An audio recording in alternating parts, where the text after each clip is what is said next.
What's going on, foodie friends? Welcome to another episode of Cast Iron Conversations with your host, Chef Pat Lee. We're on episode 6, which means we're halfway through the first season of this podcast. Now, if you're listening to this for the first time, I just ask that you kindly go ahead and subscribe to catch up on old episodes and check out our latest episodes as we broadcast on Apple, Spotify, Amazon, iHeartRadio, and wherever podcasts are broadcast. Now, with that being said, let's get into this episode. My guest for today is an amazing chef, and I feel like calling him amazing personally isn't good enough. This man is the definition of a food artist. He has an extensive amount of food knowledge when it comes to the culinary industry.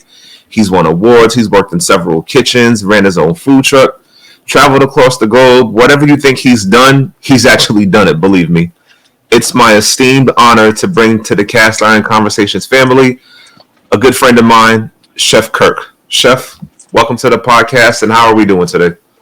I'm good, man. How are you doing? I'm doing great, man. The weekend's coming up. It's finally sunny outside, considering it's been like cold and rainy the past month or so. So I'm just looking forward to this good weather. Awesome, man. Well, thank you for having me. I'm excited to be here. Absolutely. I'm glad to have you here as well. And not too many people know about this, and I'll share this with my audience to give them a little bit of backstory. You were one of the first chefs that I met here on social media when I first kind of got started into learning about the culinary industry, wanted to perfect my craft, and you put me into a lot of the ins and outs of the food industry. Granted, we both come from different walks of life in terms of how we started in this business, but you've always been there for me as encouragement, sharing advice, techniques. So I wanted to start off with a thank you personally.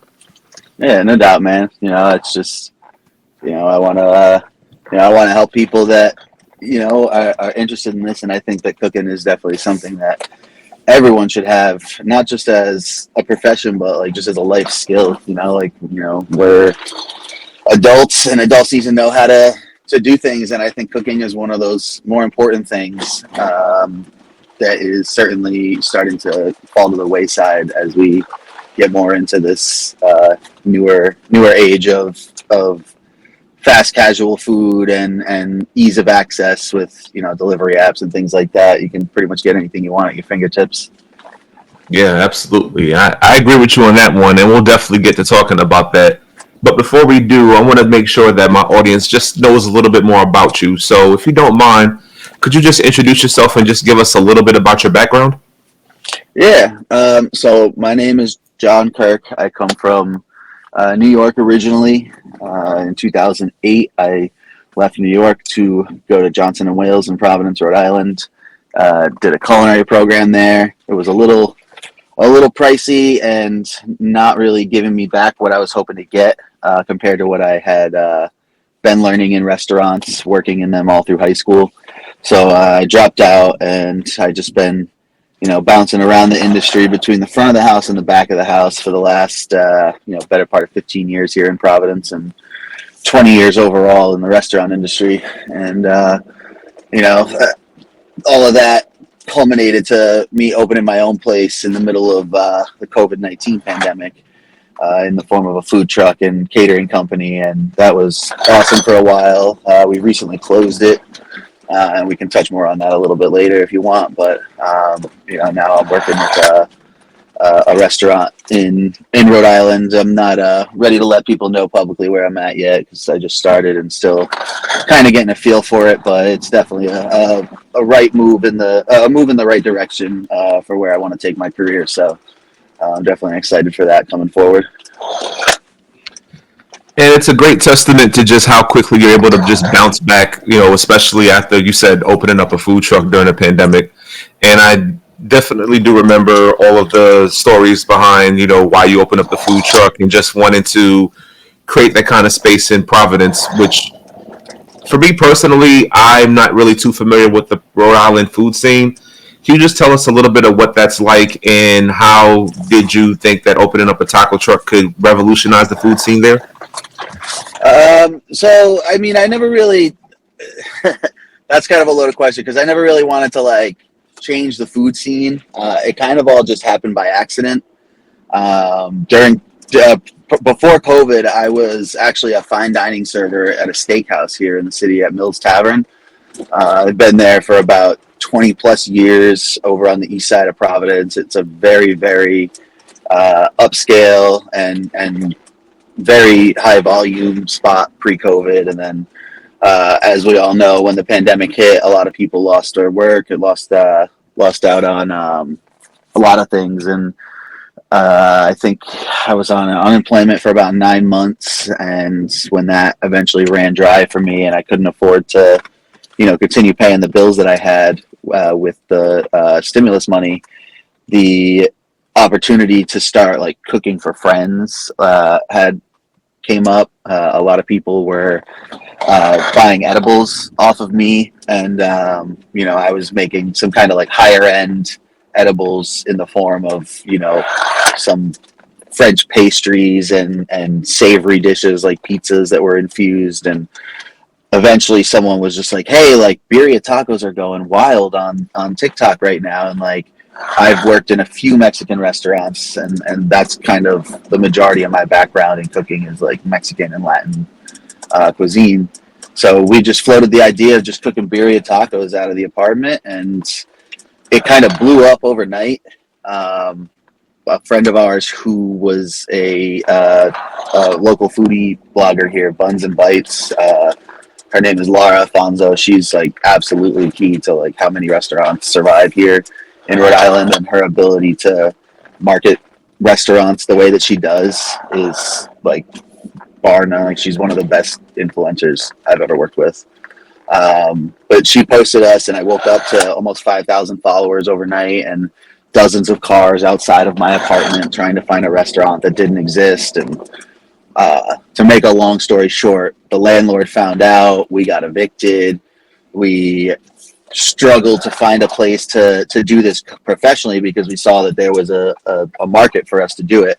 And we ended up finding a commissary kitchen relatively quickly through the help of some other food truck friends of ours. And that kind of kickstarted us doing catering. And as soon as you know it, everyone was like, you need a food truck. And it kind of just snowballed into something that I never planned on doing. I was kind of winging everything from the start, and it was just, it was completely by accident, solely because I needed to find a way to pay the bills. And, if I could go back, I wouldn't do it, having, gone through the experience now, but it was worth everything that I did, like there's the good and the bad side of it. And, I think part of maturing as a business owner and just as a person is, being able to look at both the good and the bad of the situation, and have that cognitive dissonance to the situation. And that's an interesting point, because I've heard this from so many chefs that I've networked with and talked to, because I, at one point, wanted to open up a food truck and even further, potentially open up a restaurant. I've heard that it's not really that much worth it, especially when you have to consider the overhead costs, you have to consider labor, all the stuff that goes behind it. And I know you said that you wouldn't want to do it again, but if someone came to you and said, hey, I want to open up a restaurant or start a food truck, would you encourage them to at least try it just to see how it works out for them? Or would you just tell them, based on experiences, just steer clear away from it? So it's kind of like a 50-50 situation for me, like the scenario I'm in right now, the people that I'm working for, there's no budgetary restrictions. And if you have an investor that is, able to put up an insane amount of money, by all means, open your restaurant and try to make that dream happen. But even still, when you have people with all that money, your business still needs to be profitable. And at a certain point, someone will say, hey, I can't keep dumping money into this if it's not profitable, And for some people who open restaurants, it's merely just like a tax loss for them on other projects that they have. For some people, a restaurant is their entire passion and it's their entire livelihood. If you want this to be your passion and your livelihood, and you want your restaurants to, kind of give you the freedom to like kind of live your life. The restaurant industry is not the way to do that. The restaurant industry is a grueling and very tough, demanding industry, and I walked away from it twice, and I've still gotten sucked back into it. In the kitchen side, I've tried to go to the front of the house side, and it's the money in the back of the house is just a lot better. And when you're in those like executive roles or chef positions, like I've been searching out in recent years, they pay a lot better than those front of the house positions at the same level, or depending on where you work, you can be a server and make more money than you would as those executive level positions. So it's all about just, if you find your niche, it's going to work for you. But restaurants come and go, and that's the one thing that I realized, having a viral product that went viral on Instagram and TikTok a handful of times and definitely drove a lot of business, was that if my product wasn't trending at the time, people weren't there. And I had a very fortunate situation where my product was viral right off the rip and was in demand immediately. That's not the case for every restaurant. There are countless restaurants that open up and don't see more than a couple of guests just walking by every day for like a few weeks. It can take 3 to 5 years for a restaurant to profit. So it's just, unless you have a lot of money behind you, I don't recommend opening a restaurant. Work in a restaurant, work for other people, and definitely spend a long time in this industry before you decide that you want to open something. Because I see a lot of people come to this industry with no experience in it and sink, their mortgage up as collateral on a business loan for a restaurant. And when I see that stuff, I'm like, oh my God, dude, like, you're insane. Like that's it's a restaurant, not a tech company. Yeah.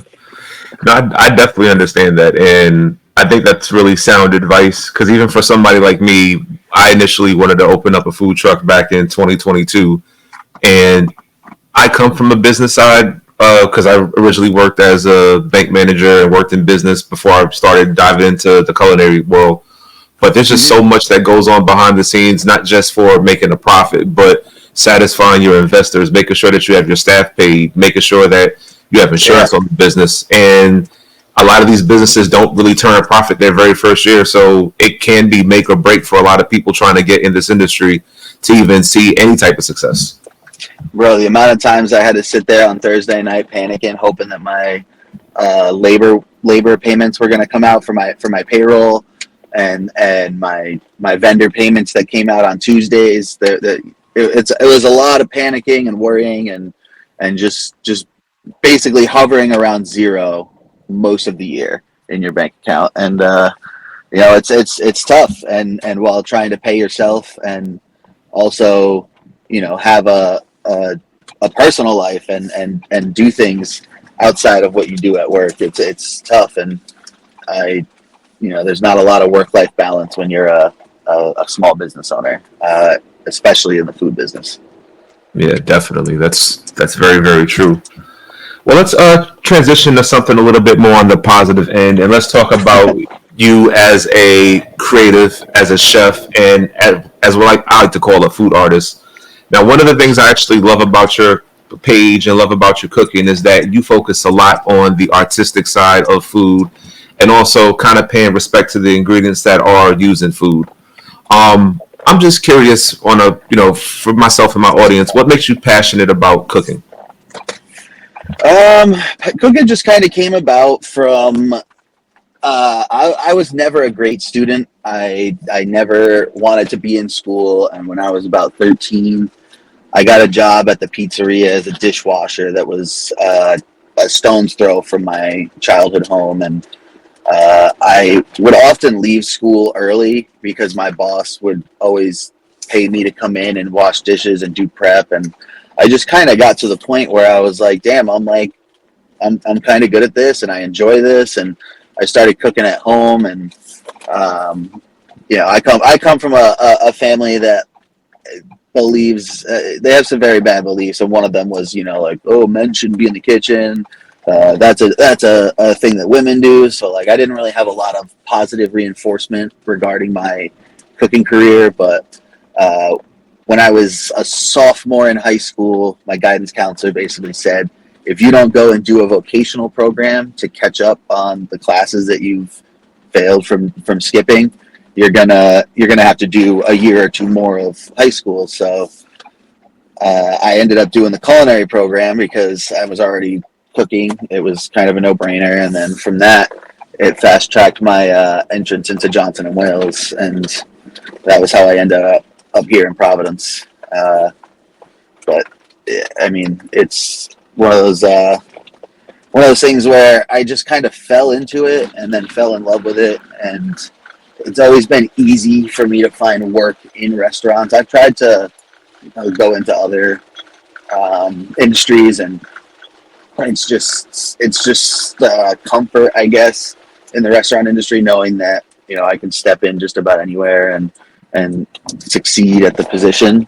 And no matter what type of cuisine it is, it's just a matter of show me how to do it and I'll get it done. So yeah, I do, as I've gotten older, I have grown more of an appreciation for using good ingredients and working with local product and local vendors, and doing things a little bit more on the artistic side, as opposed to when I was younger and it was just more like throwing shit together and hoping it tastes good. But it's kind of finding that balance between the two and applying it to what you do at work and just at home. And I mean, I've been doing it for 20 years, so I feel like I like it more every day, but I hate it more every day as well. There's just so many things that like I said, good and bad. There's bad food trends and there's good food trends, and I feel like there's a lot more bad food trends than none, but they translate into the menus that you have to build. And chefs don't want to do a lot of chefs don't want to do the same thing over and over to appease the TikTok and Instagram crowds. We want to do cool stuff, but it's definitely a lot harder to sell that stuff to people who are not familiar with it. And that's a great transition into my next question, because this is something that we often talk about a lot, and let's try to put this in a nicer term. And I feel like a lot of the food trends that you see on TikTok and on social media just kind of showcase the problem that I have with a lot of food trends. Like, some of the food trends, I don't mind food trends, but I feel like but a lot of creatives become too reliant on food trends. They're not that good when you kind of break down the recipe, and I feel like it takes away from true artistic integrity when it comes to cooking. Because let's say, for example, if you have somebody who just, let's say, puts a bacon, egg, and cheese on a Pop-Tart, that's instantly going to be what people think is the standard of cooking. Whereas opposed is you get somebody who takes something with like scallops and makes a unique dish out of it. People just think, oh, that's just a basic recipe, and that's not what cooking is about. But really, that is what cooking's about. And I do agree. Like I said, I don't think there's anything wrong with trends, but I think that it shouldn't dominate the food market as it has on social media. But I wanted to kind of get your thoughts on that. Yeah, I mean, my business was a trendy food product in case of birria tacos. So like, maybe I'm little maybe I'm not the right person to comment on it, but I think birria was a good trend, and I think that it's a very good product when it's done well. And that is an example of something that was a good addition to these like food trends. But then there are things that I see where people just do things just to be different. Like, you'll see like pizza donuts and the pizza cones with fettuccine Alfredo in them, and like they're so impractical to eat and so impractical to make, but they just have this like wow factor that is only good for Instagram, but it's just like average mediocre food usually, and that's definitely frustrating to see when there are people who are in these like Michelin restaurants or like James Beard award-winning restaurants who are doing inventive things and interesting things with products that are either hard to find or hard to source, and they're transforming them into something completely different. And it's definitely disheartening to see, especially when the age of TikTok and everything, it just makes everything a constant trend, and you have to be trending to be relevant. And if you're not doing what everyone else is doing, then no one's going to see your content and no one's going to come to your restaurant. And it's just a vicious cycle. What would you say, because I know you mentioned it before we talked about this topic, what would you say are some of your likes and dislikes about the food industry? Let's start with some of the things that you like. I like the fact that it's a very easy industry for people to get into with little to no experience, as long as you're willing to learn and you're willing to put in the sweat and elbow grease and do the job that's got to be done. Then it's a good fit for a lot of people, and it's very much.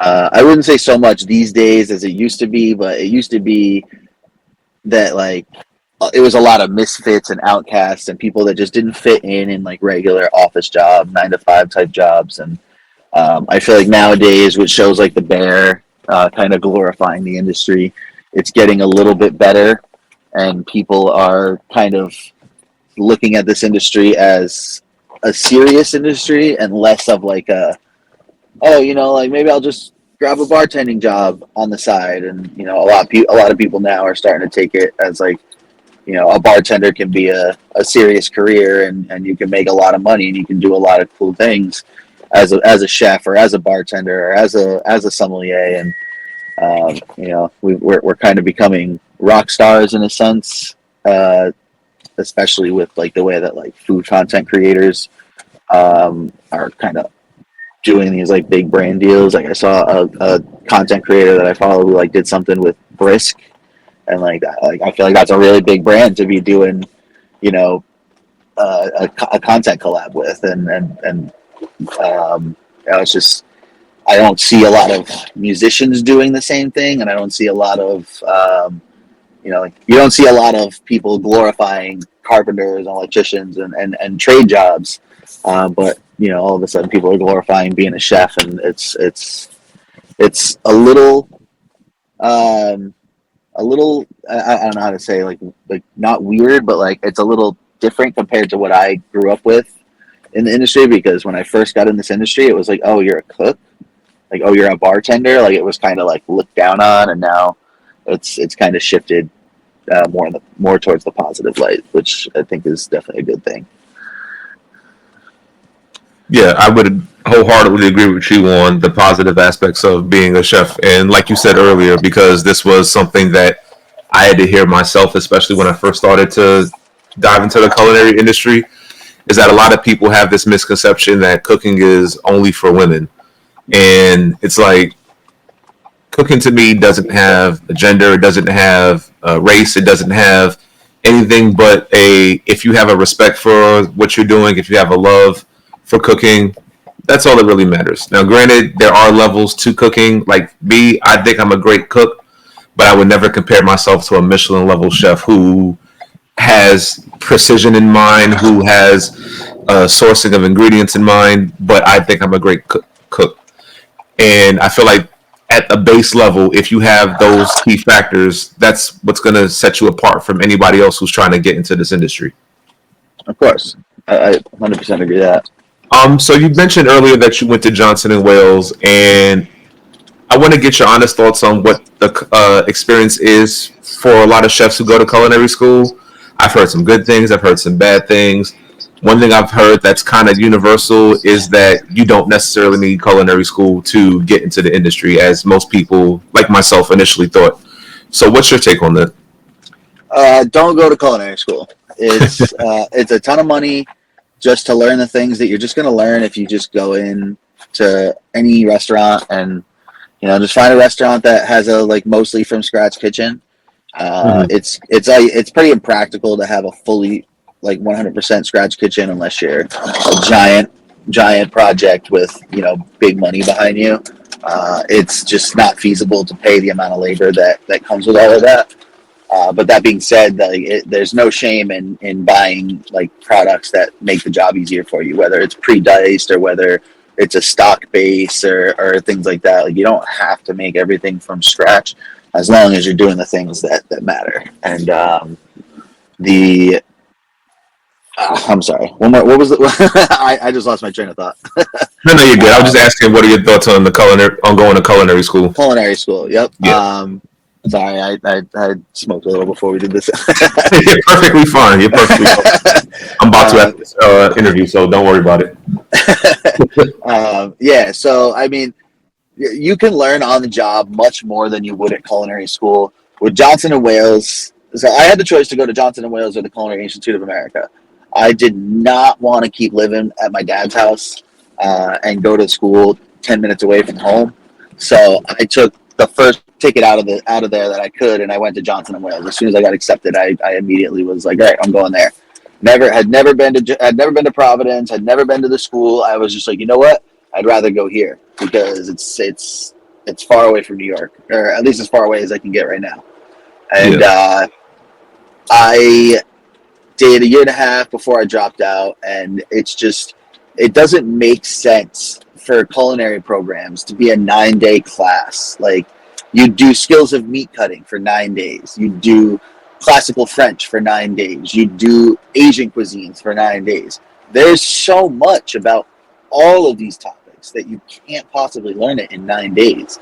But Johnson and Wales just wants to pump out graduates and get those people in there for $20,000-$30,000 a fucking semester or a year, whatever it is. And that's before you have to pay for room and board and meal plans and all that. So it's just, there's a reason that they have such a high dropout rate. I think my entering class in 2008, I think of the 300 something culinary students that came in that year, almost 95% of them dropped out by the second year. Damn. And I think overall the school itself, the culinary program has an 80%-ish dropout rate, because it's just people get into these classes and then they realize, I'm not really learning much here because it's so fast. You'll do. I remember doing my soup stocks and sauces class, and they taught us the 5 mother sauces, which you need to know, and you can pretty much make any other sauce that you want from those sauces. But we didn't make any of those other sauces. For one whole day, we spent the day making hollandaise, but they didn't go over the 20 different sauces that you can make out of hollandaise. Same thing with Espanol, and same thing with velouté and tomato sauce and bechamel. They just kind of had us make it, and then we're like, here's a list of things that you can make if you just add these things to this sauce. And it's good that I know those things, but just the way that it was taught to me, I didn't fully get those down until I had been working in a restaurant called the Salted Slate, where we were making everything from scratch, and I was learning how to make a lot of these from my chef at the time, Ben Wood, and learning on the job in that place taught me more in 6 months than I did in a year and a half of culinary school. So if you want to get into this industry, before you go and spend upwards of $60,000 to $130,000 in culinary school, you'll get a job, work the line, do it for a year, and figure out if this is what you want to do. Because I mean, I'll tell you this: I'm back on the line for the first time as a CDC executive chef level employee, and like just working the line a few hours a night is, you know, physically demanding and draining, and I'm really not doing the amount of work that like a typical line cook does, but it's still like very, very physically demanding, and I'm more exhausted now than I have been in a long time, and you know that just comes with you know, as I get back into the swing of things, because I haven't worked a high volume kitchen like this in a long time. I've been doing, you know, my system on my food truck for the last 3 years, so I'm definitely, you know, getting my footing back under me, working a saute station and working a grill station. And, Yeah. it's a lot different than just putting tacos together. Yeah, and to all the content creators who are in food content and you're listening to this podcast, I would heavily encourage you to spend a week in a restaurant. I still, you know, do from time to time because I have friends in the restaurant industry that are mentoring me and kind of teaching me some of the basics and techniques. But just spend a day working as a prep cook, and I'll tell you from experience, the very first time I stepped into a kitchen and just wanted to help prep, I'm thinking, all right, maybe you get to prep like maybe like 5, 6 onions, maybe a bag of onions. No, they give you bags of onions that you have to finally chop. They give you bags of peppers. They want you to like have everything in place and put everything away. So when it's time to actually start the service, you already know where everything is at. And from some chefs that I've actually, not chefs, from some content creators that I've actually seen who've actually tried it for a day, it gives them a new sense of respect for the business, because it's not just what you see on social media where we're taking one recipe, you know, chopping up one onion and then cooking. You have to do this for whatever the dinner rush is going to be or whatever the lunch rush is going to be. Like, you have to be prepared for that. And it can be physically and mentally exhausting, but it does go to show who's really into this because they want to learn and become better chefs, and who's into this strictly for the money. Amen to that.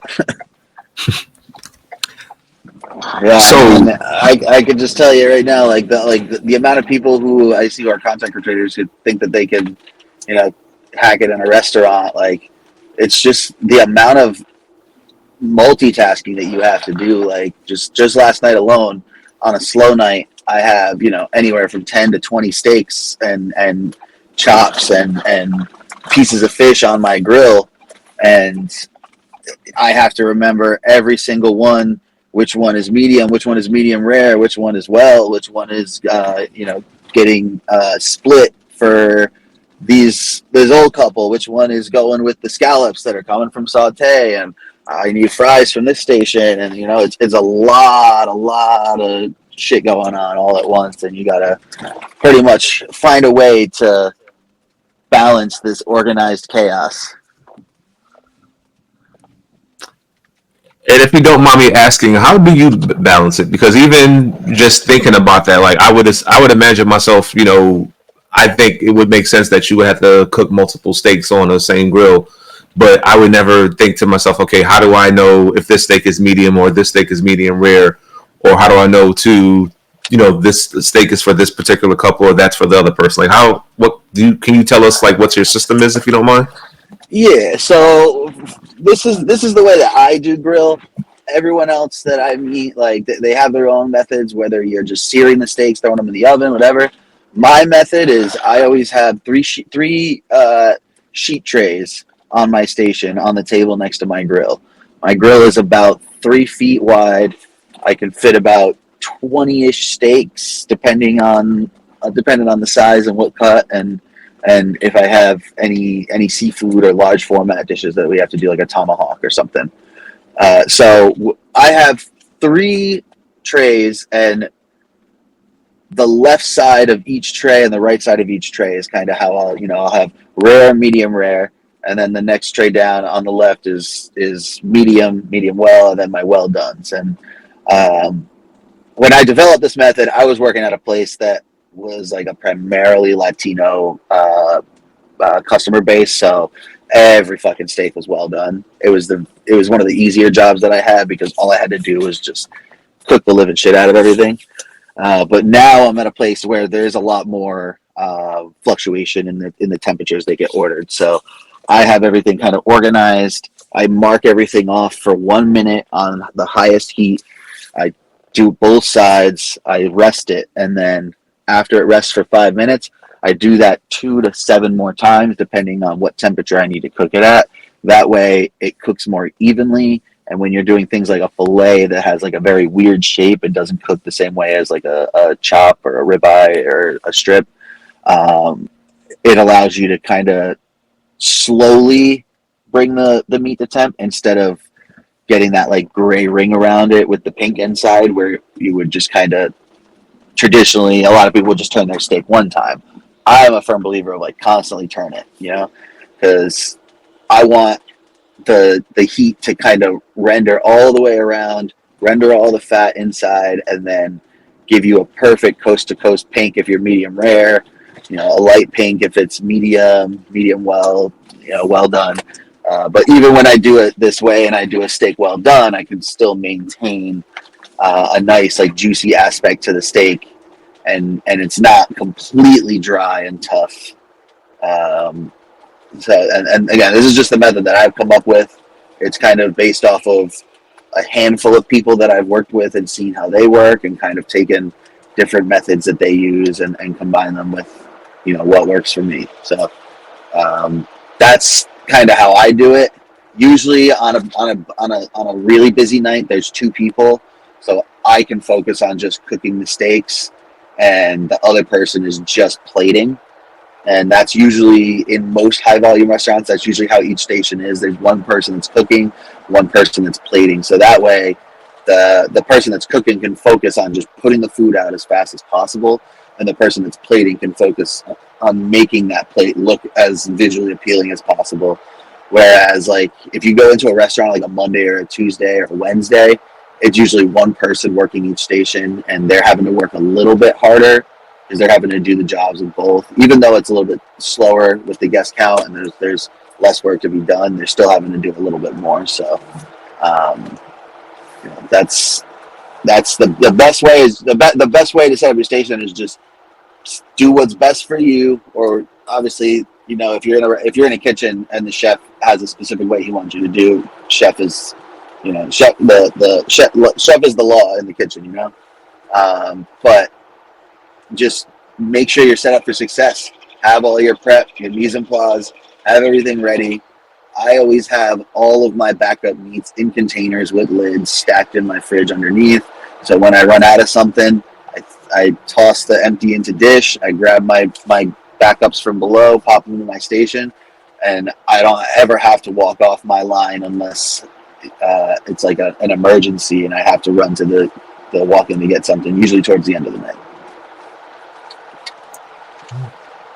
Very good advice, and I agree with you on a steak part. It's about constantly rotating the steaks. My method usually would be, cook it on a couple of minutes per side, flip it over, baste it, or I would flip it over and then put it in the oven. But I've heard a lot more chefs lately saying just constantly rotate it so you can kind of get that even browning and sear. So I may actually try that when I make my next steak and just see how that turns out. But it's also, a testament to what I've always said about chefs is that, while there are certain techniques that you can do that you get accustomed to, there's no wrong way of doing something. As long as it gets the job done, that's what matters. Yep. That's exactly how it is. And, as a manager, I always tell people, like, I really, unless there's a specific technique that needs to be done for a specific dish, I tell people all the time, I honestly do not care how you get the job done, as long as you do it the way I showed you, and the final product reflects that. So I don't care if you slice your potatoes on the mandolin or by the knife, but as long as they look the way that I showed you, then, there won't be issues. But if I see someone does it with their knife and it's inconsistent, I'm going to tell them, hey, use the mandolin like I told you. And if they still can't get that down, then that's when it becomes an issue, and I have to, address that with an employee and say, hey, you're being stubborn. We asked you to do it this way. You haven't been able to do it the way that you want to, so you need to either do it the way that we're asking, or we have to, discipline you in some form. And that like it usually never gets to that. Most employees will never argue with the chef when they're trying to show them something that makes their job easier. But occasionally you get that, like, you get that fresh out of graduation culinary school student, Mm. and they just hit you with the, oh well, in culinary school we did this. And I any culinary graduates listening to this now, when I see culinary school on your resume, I almost never call you back, because you never have the right attitude coming in. Everyone thinks that they know everything, and it needs to. You just gotta just like, yes, chef. Unless it's like something absolutely egregious, like if chef tells you to make a veg stock for vegan stuff, but says put butter in it. That's when you can be like, hey, dude, like that's not vegan. But like, if chef is telling you, this is how this needs to get done, like I don't care how you did it there, like it needs to get done this way here. It's just you just shut up and do it, because kitchens are well-oiled machines, and when one person comes in and messes up that well-oiled machine, it can bring the whole night crashing down. And it can be something as simple as like the salad station not being prepared and having what they need or working fast enough, and then you have to sit there and wait for the salads to get out, and you have to wait to fire your food, but you also have, you know 30 tables come in, like it starts a chain reaction basically. And yeah, a lot more kitchens would run a lot more smoothly if employees were just kind of like on board with like, yep, like we're here to do a job, like however you want it done, let's do it, instead of trying to kind of innovate things and change things that are already in place a lot of the time. Like there's time for change, and there's time for work, and I think a lot of people don't know uh, the appropriate times to like address each of those. Yeah, I would wholeheartedly agree with that. And I would consider that for just like any job, especially when you're coming straight out of college, you have all this fresh information in hand, but at the same time, actual experience is what matters. And I would take it more so as if I'm coming straight out of culinary school and I'm working in a restaurant, you've been in this industry longer than I have. You have techniques and you just know how things work and how things flow. So I'm Yep. here with a pen and paper, with mental notes, and I'm just absorbing information. I'm not here to say, oh, well, this is what they taught me in culinary school. I'm here to Yeah. be like, teach me what you know, help me become a better chef. And then over time, once I get that respect and get that leeway, maybe, when it's not busy, I'll introduce a technique or like share something. But if we have a busy service coming up, that's not the time to say, oh, well, I think we should do this. If it works, it works. Exactly. Do that stuff in the off season, or do it on a Sunday, Monday night when it's slow. Don't do it on a Friday night and say, hey, I have this idea, or change things without consulting one of the chefs. I worked at a place where one of my employees just completely changed one of my recipes for a sauce, and I taste it and I'm like, what the hell is this? Like, this isn't the sauce. And they were like, oh well, I changed this about it. And I was like, who who said that you could do that? And Yeah. it's just like things like that can ruin a guest's experience. And then I always go by the rule of 10. A happy customer is not going to go and tell a bunch of people about their experience. A happy customer is going to be like, wow, this was great. They're going to go home. It's going to be memorable, but they're not, unless it was like super memorable, they're really not going to leave a review. But a bad customer will always leave a review. Someone that has a bad experience will almost always leave a review.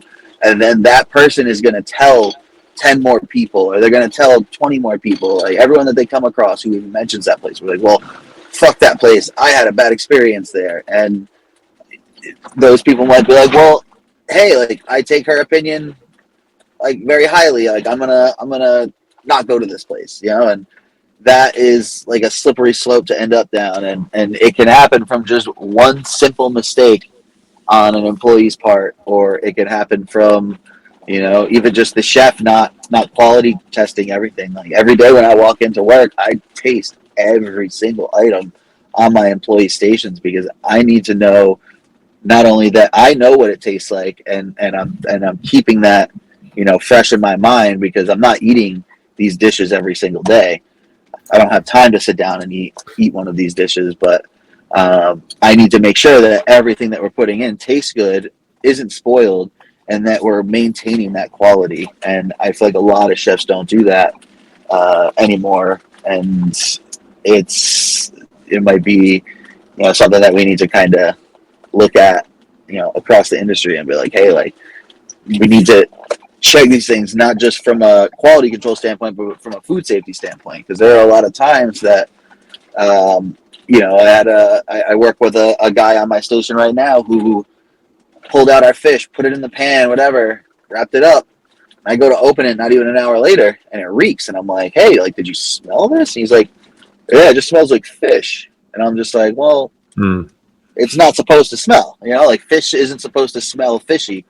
So, just simple things like that. Had I not caught that, we might have served, some fish that wasn't particularly great. And, you got to constantly be on patrol for these things and checking everything and tasting everything, and again, just being prepared. Like that's part of your mise en place. And it's like I said, it's a demanding job. It's a lot. And when people say that all you do is just cook, they don't know the organizing and the meticulous scheduling and detailing and figuring out when things go in the oven, when things come out, when you blanch things, and when you have time to dice things. And it's a what's the word? It's like a symphony of everything all coming together at once in perfect harmony. And you just have to kind of be crazy enough to corral it all in and be that, like, what was it, Bradley Cooper in that Maestro movie where he was you just gotta kind of the composer, conductor, whatever. You gotta be there to kind of lead everyone and make things run smoothly. Yeah.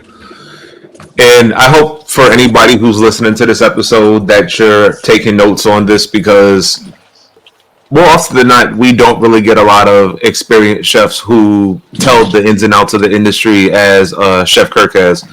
And, for me personally, I kind of know some of these things because I kind of dabble and network with other chefs. But there's a lot that goes on when it comes to cooking. It's not just, getting in front of a grill or in front of a stove and cooking a steak. It's the mise en place. It's the prep before that. It's 90% cleaning, bro. 90% is cleaning. If you want to be a chef, just know you are cleaning all day long.